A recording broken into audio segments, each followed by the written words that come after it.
Hello বন্ধুরা, welcome back to my channel. কেমন আছো তোমরা?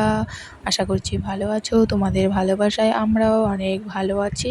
তো দেখো তোমাদের ভালোবাসাতে দেখো আমি আরেকটা নতুন ভিডিও নিয়ে তোমাদের সামনে চলে এসেছি। আশা করছি তোমাদের ভালো লাগবে। ভালো লেগে থাকলে অবশ্যই চ্যানেলটি সাবস্ক্রাইব করে পাশে থেকো। আর এটা হচ্ছে শনিবার, এটা হচ্ছে শনিবারের ভিডিও। তো তোমরা দেখতে থাকো। আমি সারাদিন কি করলাম না করলাম, কি রান্না করলাম, সবটাই তোমাদের সঙ্গে শেয়ার করব। তো ভিডিওটা স্কিপ না করে সম্পূর্ণ ভিডিওটা দেখতে থাকো। আশা করছি তোমাদের অনেকটাই ভালো লাগবে। আর আজকে আমি রান্না করব তেল কই, সেটাই তোমাদের সঙ্গে শেয়ার করব। তো দেখো ঘুম থেকে উঠে পড়েছি। ঘুম থেকে উঠে কিন্তু আমি স্নান ধান সমস্ত কাজবাজ সেরে চলে এসেছি আমার গোপাল সোনাকে পূজা করতে। গোপাল সোনা পূজা কমপ্লিট করে দেখো এদিকে আমি রান্নাঘরে চলে গেছি। রান্নাঘরে গিয়ে হাঁড়ি কড়াই সব কিছু ভালোভাবে মেজে টেজে নিয়ে চা খাওয়া হয়েছিল, সেগুলি বাসন টাসন সব কিছু ভালোভাবে মেজে নিয়েছি, কারণ আমাকে রান্না বসাতে হবে। আর তোমাদের আমি আগের ভিডিওতে বলেছিলাম আমার শাশুড়ি মার চোখে স্থানীয় অপারেশন করতে গিয়েছে, সেই জন্য আমাকেই সমস্ত কাজবাজ করতে হচ্ছে। এমনকি আমার শ্বশুরকে সেবা যত্ন সব কিছুই করতে হচ্ছে। আর আমার শাশুড়ি মা যখন চলে আসবে অপারেশন করে, তারপরে কিন্তু আমার মধ্যেই খাবে, আর ওনাকে কিন্তু আমাকেই দেখাশোনা করতে হবে। তো তোমরা সম্পূর্ণ ভিডিওটা দেখতে পাবে। তো তারপরে দেখো আমি কিন্তু এদিকে চলে এসেছি বাসন টাসন মাজতে। এই বাসনগুলো তাড়াহুড়ো করে মেজে নিয়ে তারপরে কিন্তু আমি যাব মেয়েকে স্কুলে দিতে, কারণ মেয়ের আজকে একটা পরীক্ষা আছে, এটা হচ্ছে ইংরেজি পরীক্ষা যেটা। আর তার মধ্যে কি হয়েছে বন্ধুরা, আমার মেয়ের দুদিন থেকে এত পরিমাণের জ্বর সর্দি কাশি হচ্ছে যে কি বলবো। তার জন্য ভাবলাম যেহেতু আজকে যাবই ওইদিকে, আর পাশেই যেহেতু স্কুলের পাশে হাসপাতাল, তো ভাবলাম না, আগে হাসপাতালে দেখিয়ে তারপরেই ওকে পরীক্ষা দিতে নিয়ে যাব। তার জন্য কিন্তু আরও তাড়াহুড়ো করছিলাম, কারণ কাজগুলো যদি আমি সেরে না রেখে যাই তাহলে কিন্তু আমার রান্না করতে করতে দেরি হয়ে যাবে। আর আমার শ্বশুর যেহেতু অসুস্থ, তাকে কিন্তু 12টা-1টার মধ্যে খাবার দিতে হয়। তো তার জন্যে কিন্তু আমি সমস্ত কাজবাজ আগে সেরে রেখে যাচ্ছি, যেহেতু এক জায়গায় যাব, দেরি হবেই। তো এসে যেন আমি তাড়াতাড়ি রান্নাটা করে ওনাকে খেতে দিতে পারি, সেই জন্যই কিন্তু তাড়াহুড়ো করছিলাম। এদিকে সমস্ত কাজবাজ সেরে নিয়ে দেখো চলে যাচ্ছি মেয়েকে স্কুলে দিতে। আর সাথে কিন্তু যাচ্ছে আমার ছেলেও। তো দেখো এদিকের ভিউটা কি সুন্দর, তাই না? একদম সবাই সুন্দর নতুন নতুন ধান বুনেছে। এই ধানগুলো যখন বড় হবে আরও সুন্দর লাগবে দেখতে। এটা কিন্তু আমাদের গ্রাম। তো সবার প্রথমে কিন্তু আমি যাব হচ্ছে হাসপাতালে গিয়ে মেয়েকে ডাক্তার দেখিয়ে নিয়ে কিন্তু 11টার মধ্যে আমাকে স্কুলে ঢুকতে হবে। আর মেয়ের দেখো শরীরটা যেহেতু খারাপ, মেয়ে টোটোতে বসে ঠাকুরের গান করছিল।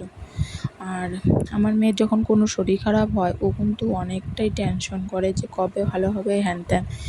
তো ওকে বলছিলাম টেনশন করিস না, সুস্থ হয়ে যাবি, ডাক্তারে ওষুধ দিবে, খেয়ে সুস্থ হয়ে যাবি। তো তারপরে দেখো আমি কিন্তু চলে এসেছি ডাক্তারের কাছে। তারপরে আমি আর ভিডিওটা স্কিপ নিতে পারিনি, যেহেতু ডাক্তারের কাছে গিয়ে ওখানে ভিডিও করব না, রুগী দেখাবো, তাই না বলো বন্ধুরা? তো সেই জন্য কিন্তু আমি স্কিপ নেইনি। আর তারপরে এদিকে মেয়েকে ডাক্তার দেখিয়ে স্কুলে রেখে তারপরে কিন্তু আমি আমার কিছু কাজ ছিল সেগুলি করে নিয়ে তারপরে বাড়ি চলে এসেছি। বাড়ি চলে এসে দেখো যেহেতু সমস্ত গোছ গাছ আছে, আর বর নিয়ে আসছে মাছ, আর আজকে নিয়ে আসছে কই মাছ। তো কই মাছেরই তেল কই রান্না করব আর ডাল রান্না করব। বেশি কিছু রান্না করার সময় নেই, যেহেতু ছোট ছেলেকে নিয়ে একদমই কাজ করা হয়ে ওঠে না। আর এদিকে দেখো মেয়ের জন্য রুই মাছ নিয়ে এসছে। তো তোমরা অনেকেই জানো কই মাছ কিন্তু কাটতে খুবই সমস্যা হয়। তারপরেও আমি দেখো কাটছিলাম, আর হাতে একদম কাটার মতন ফুটে গেছিলো জানো। তারপরে দেখো আমি সুন্দর করে কই মাছগুলোকে কেটে এনে লবণ হলুদ দিয়ে মেখিয়ে রেখেছি। তারপরে দেখো কড়াইতে তেল দিয়ে আগে আমি কই মাছগুলোকে সুন্দরভাবে লাল লাল করে ভেজে নেব। তাতেই কিন্তু আমার মেয়ে চলে আসছে, কারণ 12টাতে ওদের এক্সাম শেষ হয়ে যায়।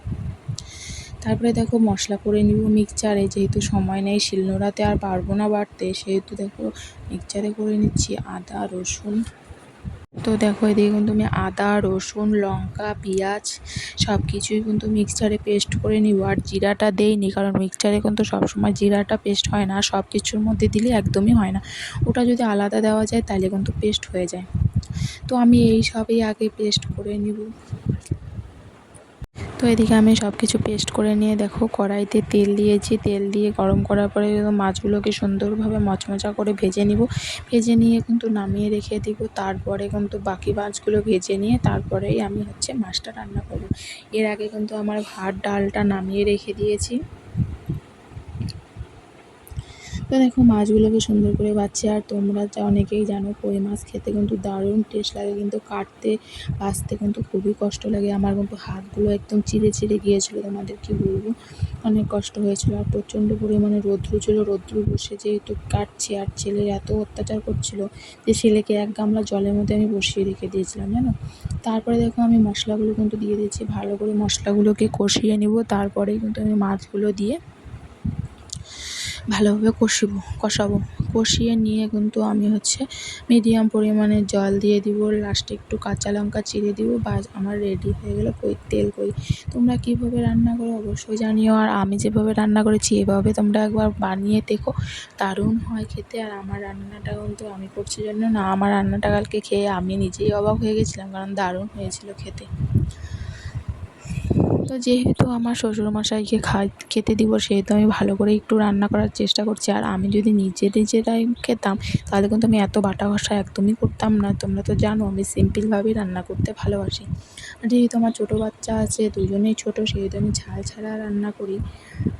তো কী করা যাবে, যেহেতু শ্বশুরমশাই খাবে তাই না, সেহেতু একটু ভালো করেই রান্না করতে হবে। তো দেখো সুন্দরভাবে ভালোভাবে একটু একটু করে জল দিয়ে কিন্তু আমি কষাচ্ছিলাম, যাতে কাঁচা গন্ধটা না করে। তারপরেই কিন্তু আমি জল দিব। তো তোমরা কে কীভাবে কই মাছ খাও অবশ্যই আমাকে জানিও। আর আমি কিন্তু এভাবে রান্না করলাম, তোমরা অবশ্যই বাড়িতে একবার আমার মতোভাবে ট্রাই করো। আর তোমাদের কেমন লাগলো অবশ্যই কমেন্টে জানাবে। তারপরে দেখো আমি পরিমাণ মতন জল দিয়ে দিয়েছি। এখানে মাছটাও একদম সিদ্ধ হয়ে যাবে আর মশলাগুলো মাছের ভিতরে ঢুকে যাবে। তারপর কিন্তু আমি উপর দিয়ে কয়েকটা কাঁচা লঙ্কা চিড়ে দিব।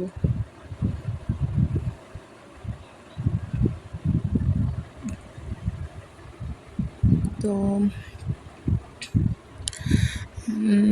তোমরা কি কোথা থেকে ভিডিওটা দেখছো অবশ্যই কমেন্টে জানিও। আর আমি কিন্তু এখন খুব তাড়াহুড়োর মধ্যে ভিডিও করছি, যেহেতু আমার সব কিছু একবারে সামলাতে হচ্ছে। 2 ছেলে মেয়েকে, শ্বশুর শাশুড়ি প্লাস বর প্লাস সংসারে অনেক কাজকর্ম থাকে, ঠাকুর পুজো সব কিছু। তো ভিডিওটা এখানেই শেষ করছি। টাটা, দেখা হচ্ছে নেক্সট ভিডিওতে।